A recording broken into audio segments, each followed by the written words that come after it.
Réalisation du graphique. Alors, nous allons prendre directement ici les deux valeurs. Voilà, nous allons partir d'une sélection et nous allons chercher notre graphique de type ici secteur 2D. Voilà, ça suffira amplement. OK.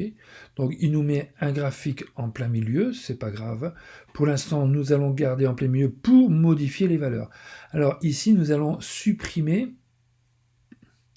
Alors, je découvre les possibilités du graphique sur Mac qui ne sont pas du tout les mêmes au niveau de l'interface. Donc ça doit être à tous les coups les anciens modèles. Donc on va supprimer le titre du graphique. Donc ça, c'est encore assez simple à supprimer.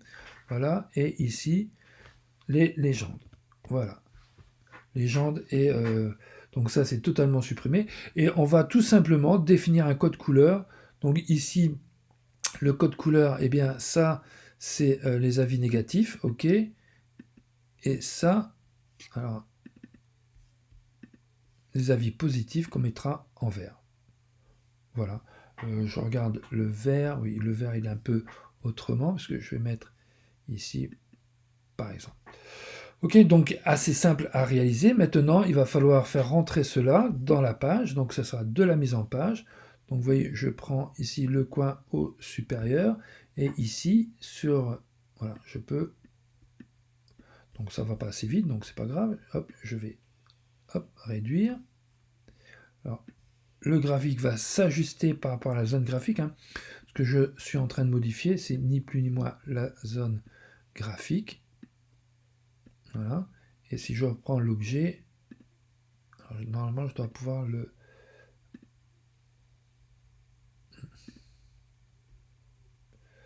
Non, alors, ici, j'ai les différents, voilà. Zone graphique, c'est pas toujours évident de sélectionner les objets. Donc, c'est la zone de traçage. La zone de traçage, voilà. Vous voyez, je peux agrandir la zone de traçage de manière à ce qu'elle remplisse, voilà, la totale, alors bien sûr. OK.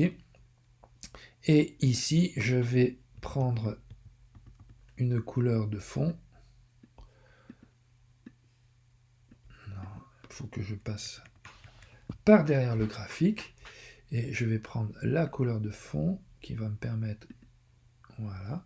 Donc ça veut dire que ici, maintenant, je dois mettre en couleur transparente. Donc mise en forme, zone graphique, d'accord. La zone graphique, j'ai ici... je vérifie que je suis bien sur l'objet que je veux paramétrer, donc zone graphique et zone de traçage, ok. Donc le remplissage, je vais mettre aucun remplissage, voilà. Et c'est impeccable, donc ici j'ai quelque chose en dessous, graphique, je peux le supprimer, le mot. Et voilà comment je peux, vous voyez, faire en sorte que mon graphique, en fait c'est toute la même couleur, voilà, faire en sorte que mon graphique est totalement intégré, j'ai oublié un petit truc ici,